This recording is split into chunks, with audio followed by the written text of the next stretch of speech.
আসসালামু আলাইকুম। আজকে আমি আন্দোলন নিয়ে একটা গান বলবো। আবু সাইদ নামে একটা ছাত্র ছিল ভাই, বুক পাতিয়া চারটা গুলি খায়া মারা যায়। নিজে আগুন লাইগা গেল এবার বাংলাদেশ কি জানি, নিজে আগুন লাইগা গেল এবার বাংলাদেশ কি জানি।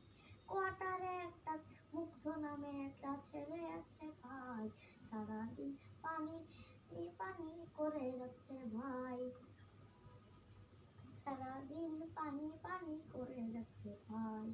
গাজীপুরে এত আন্দোলন কেন হচ্ছে, শেখ হাসিনা এত আচরণ কেন করছে, শেখ হাসিনাকে মেরে তক্তা বানিয়ে দেয়া উচিত হবে। কেন শেখ হাসিনা দেশ থেকে সব টাকা নিয়ে পালালো, কেন শেখ হাসিনা দেশ থেকে সব টাকা নিয়ে